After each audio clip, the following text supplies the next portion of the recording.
नमस्कार। कैसे हैं आप? तो ठीक है, तू बीमार है।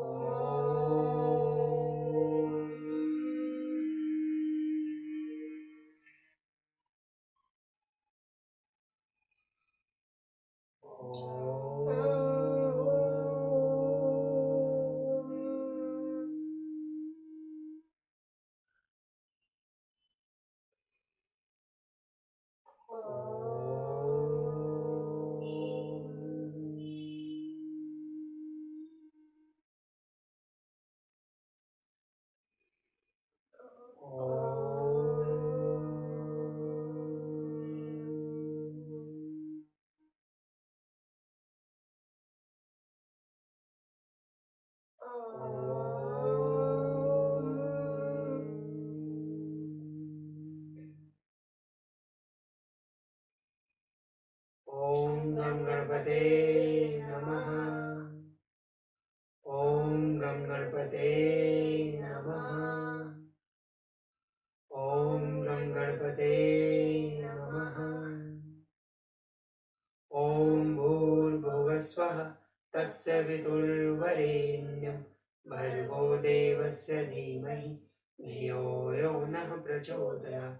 ओम भूर्भुवस्वः तस्य वितुर्वरेण्यं भर्गो देवस्य धीमहि धियो यो नः प्रचोदयात्। ओम भूर्भुवस्वः तस्य वितुर्वरेण्यं भर्गो देवस्य धीमहि धियो यो नः प्रचोदयात्। ओम जय श्री राम, जय श्री राम, जय श्री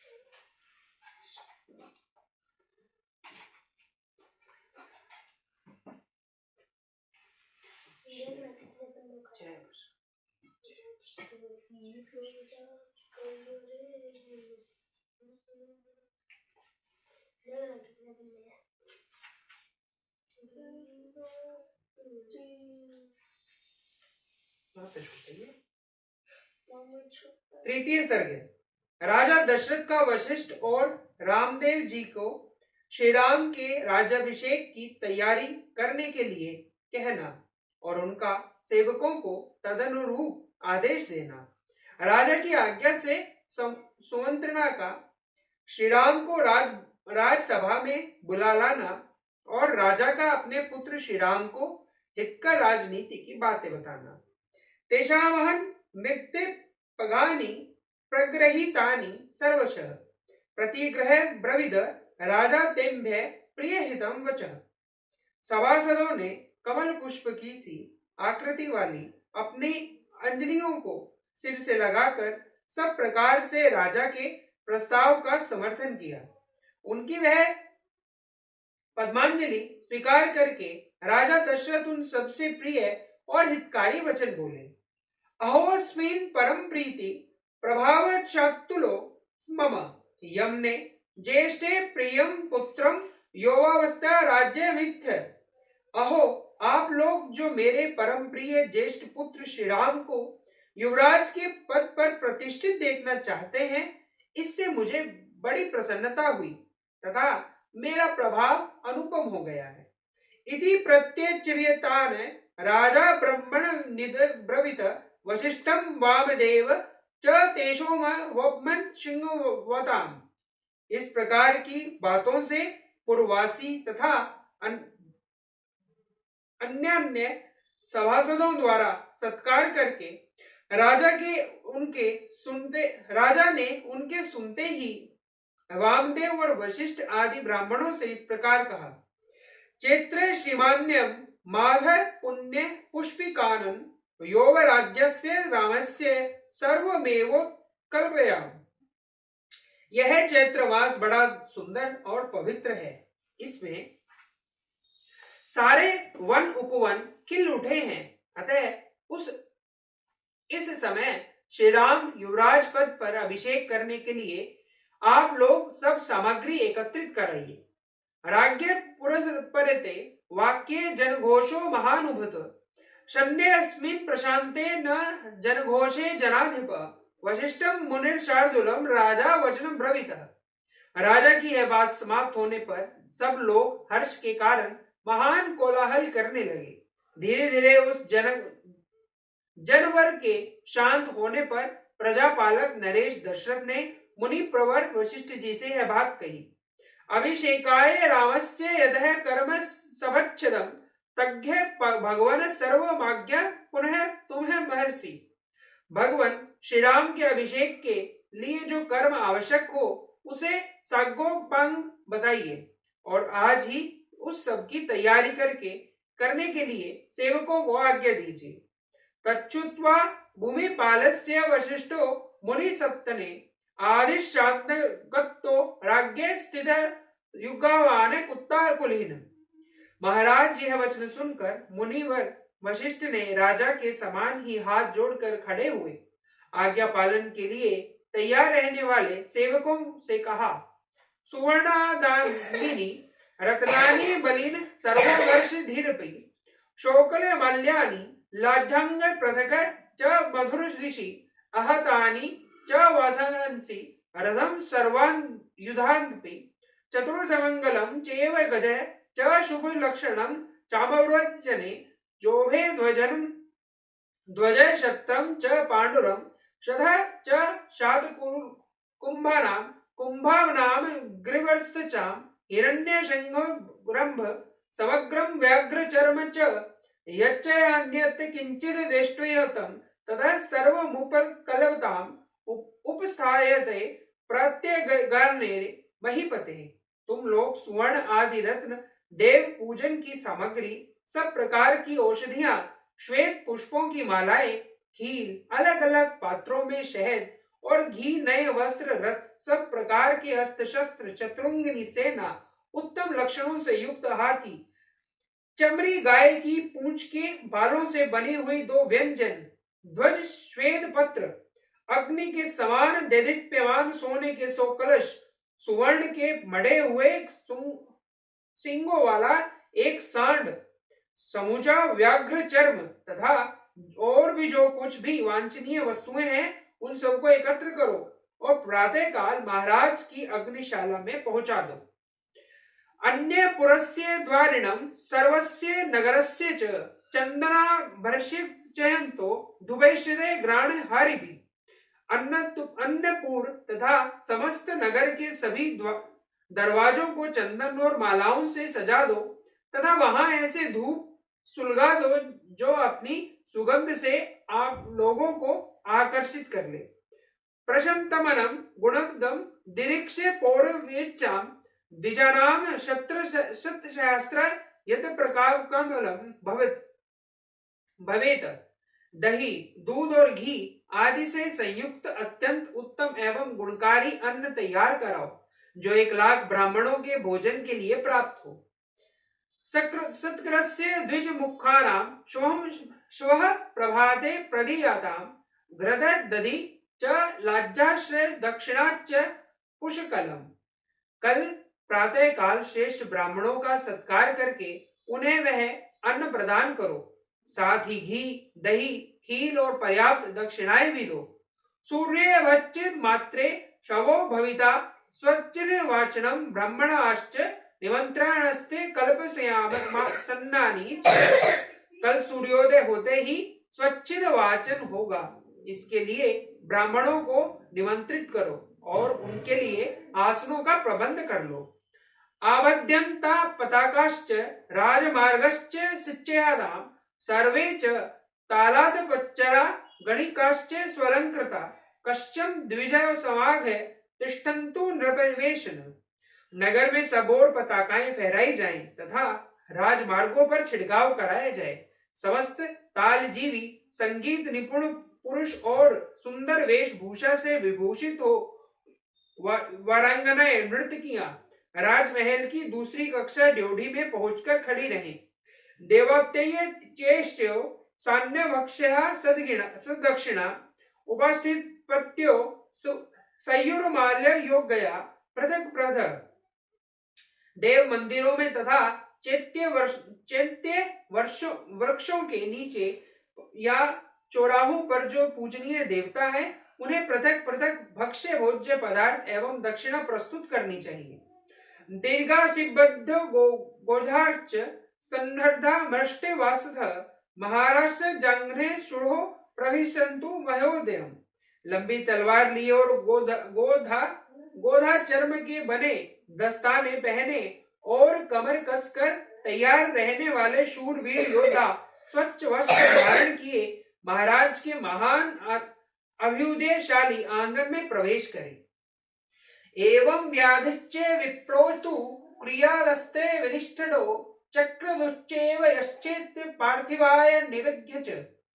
सेवकों को इस प्रकार कार्य करने का आदेश देकर दोनों ब्राह्मण वशिष्ठ और वामदेव ने पुरोहितों द्वारा संपादित होने योग्य क्रियाओं को स्वयं पूर्ण किया। राजा के बताए हुए कार्यों के अतिरिक्त भी जो शेष आवश्यक कर्तव्य था उसे भी उन दोनों ने राजा से पूछकर स्वयं ही उत्पन्न किया।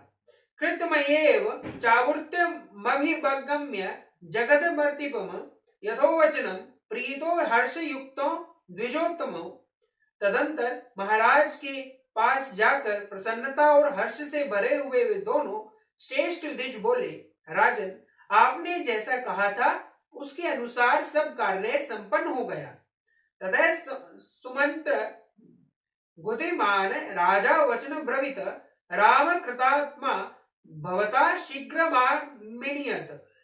इसके बाद तेजस्वी राजा दशरथ ने सुमंत्र से कहा, सखे, पवित्रात्मा श्री राम को तुम शीघ्र यहाँ बुला लाओ। स तथेत प्रतिज्ञाय सुमंत्रो राजशासनात् रामं तत्रान याचक्रे रथेन रथिना वरम। अब जो आज्ञा कहकर सुमंत्र गए हैं तथा राजा के आदेशानुसार रथियों में श्रेष्ठ श्री राम को रथ पर बिठा कर ले आए।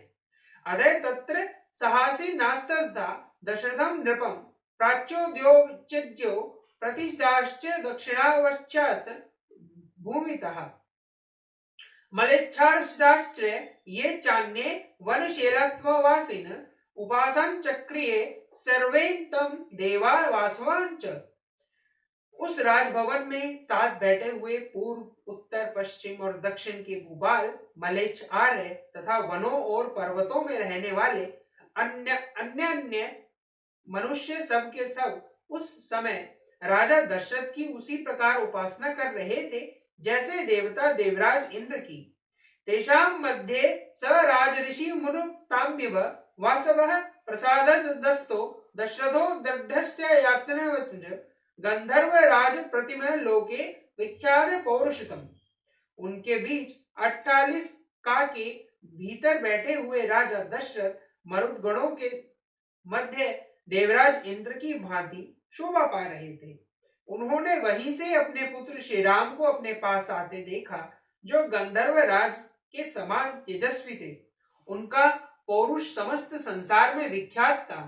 दीर्घबाहुं महासत्वं मत्वमागण्यमिनं चंद्रकांतानां रामत्वैत प्रिय दर्शनम रूप्रोदार्य गुणे पुषां दृष्टि चित्त पहारिणम दर्वाभित्ता परजयम हार्तिमेव प्रजा। उनकी भुजाएं बड़ी और महान था। वे मतवाले गजराज के समान बड़ी मस्ती के साथ चल रहे थे। उनका मुख चंद्रमा से भी अधिक कांतिमान था। श्री राम का दर्शन सबको अत्यंत प्रिय लगता था। वे अपने रूप और उदारता आदि गुणों से लोगों की दृष्टि और मन आकर्षित कर लेते थे। जैसे धूप में तपे हुए प्राणियों को मेघ आनंद प्रदान करता है, उसी प्रकार वे समस्त प्रजा को परम आनंद देते रहते थे। न ततर्प समायांत पश्यमानो नराधिपः अवतार्य सुमंत्रस्तु राघवं स्वयं नोतमादर। पितुः समीपः गच्छन् प्रांजलि पुष्टयित्वे गवात्। आते हुए श्री रामचंद्र की ओर एक टक देखते हुए राजा दशरथ को तृप्ति नहीं होती थी। सुमंत्र ने उस श्रेष्ठ रथ से श्री रामचंद्र जी को उतारा और जब वे पिता के समीप जाने लगे तब सुमंत्र भी उनके पीछे पीछे हाथ जोड़े हुए गए। सतम कैलाशन संज्ञ प्रसादम रघुनंदनम आरुरोह नृपम दष्टु सहसा तेन राघव। वह राजमहल कैलाश शिखर के समान उज्जवल और ऊंचा था। रघुकुल को आनंदित करने वाले श्री राम महाराज का दर्शन करने के लिए सुमंत्र के साथ सहसा उस पर चढ़ गए। सप्रांजल लिब्धे प्रत्य प्रगणत पितुरके नाम स्वम स्वाव्यम रामो ववंदे चरणों पितुः। श्री राम दोनों हाथ जोड़कर विनीत भाव से पिता के पास गए और अपना नाम सुनाते हुए उन्होंने उनके दोनों चरणों में प्रणाम किया। तम दृष्ट्वा प्रणवत पार्श्वे कृतः चित्तस्फुटं नृपः गृहान्विजलो समाकर्ष्य सर्वजे प्रियतात्मजम्।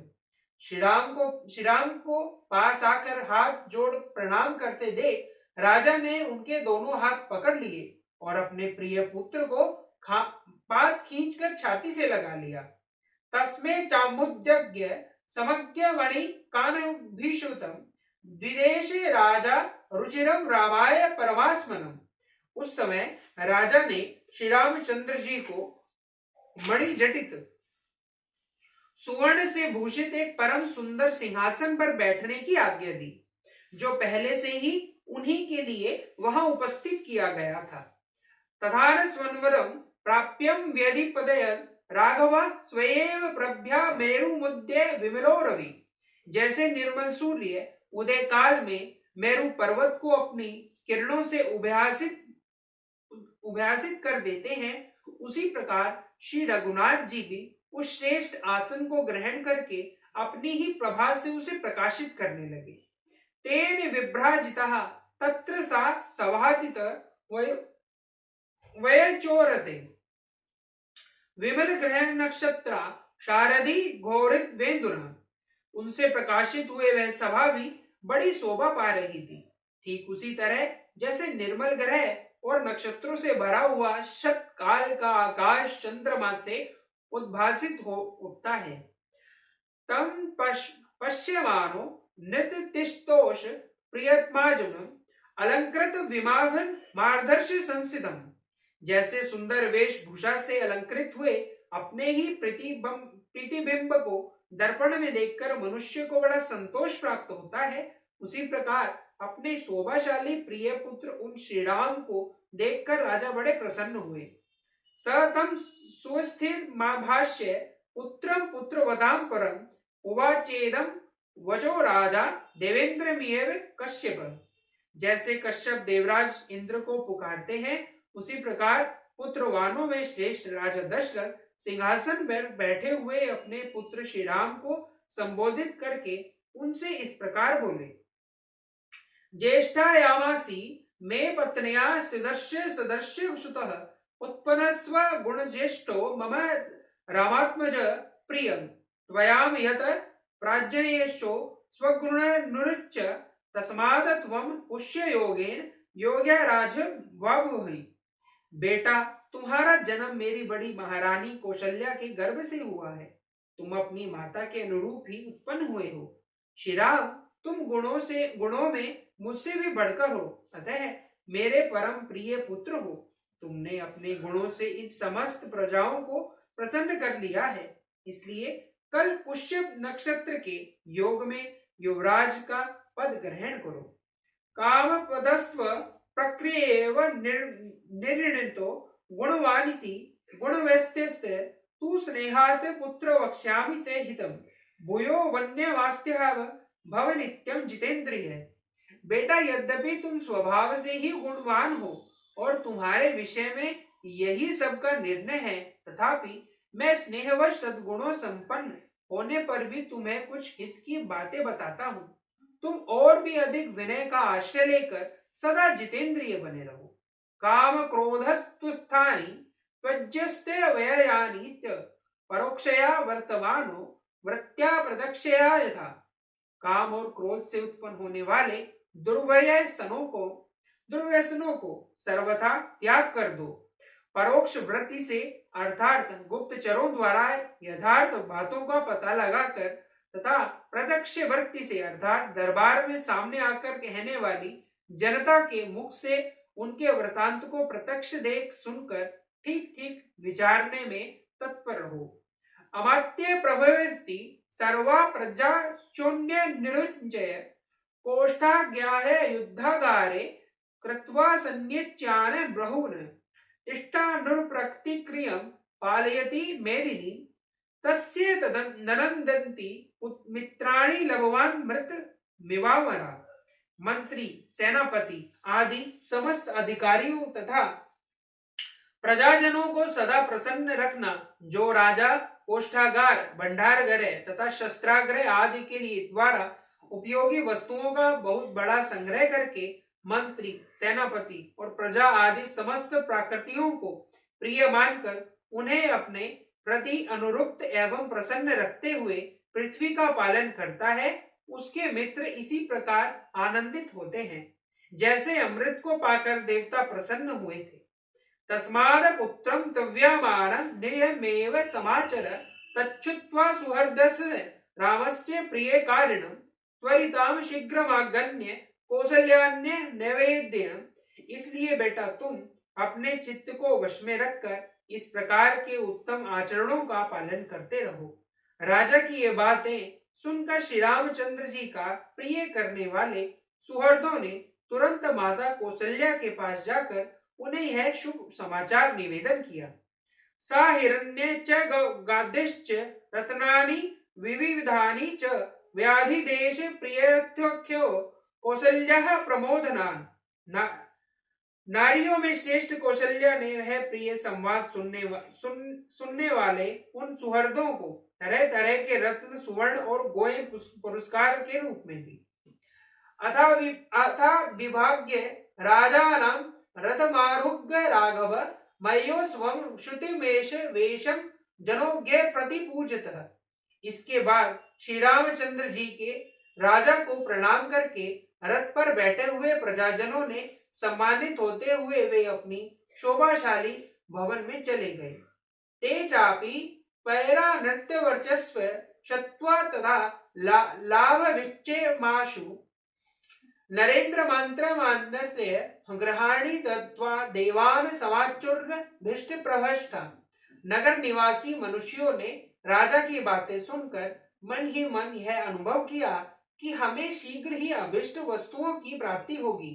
फिर भी महाराज की आज्ञा लेकर अपने घरों को गए और अत्यंत हर्ष से भरकर अभिष्ट सिद्धि के उपलक्ष्य में देवताओं की पूजा करने लगे। इतिहासे श्रीमद् रामायणे वाल्मीकि आदि काव्ये अयोध्या कांडे तृतीय सर्गे। इस प्रकार श्री वाल्मीकि निर्मित आज रामायण आदि काव्य के अयोध्या कांड में तीसरा सर्ग पूरा हुआ। जय श्री राम, जय श्री राम। और पूज्य राम जय राम, जय राम, जय राम, मैं तो राम ही राम पुकारूं। श्री राम जय राम, जय राम, जय राम, मैं तो राम ही राम पुकारूं। श्री राम प्रभु मेरे सुध लेंगे, मैं तो कब से राह निहारूं। श्री राम जय राम, जय राम, जय राम, मैं तो राम ही राम पुकारूं। श्री राम प्रभु मेरे सुध लेंगे, मैं तो कब से राह निहारूं। श्री राम जय राम, जय राम, जय राम, मैं तो राम ही राम पुकारूं। श्री राम जय राम, जय राम, जय राम, मैं तो राम ही राम पुकारूं। श्री राम प्रभु मेरे सुध लेंगे, मैं तो कब से राम निहारूं। श्री राम जय राम, जय राम, जय राम, मैं तो राम ही राम पुकारूं। श्री राम जय राम, जय राम, जय राम, मैं तो राम ही राम पुकारूं। जय श्री राम। ओम आरोग्य सच्ची ओम आरोग्य ओम। मैं बोलूंगा।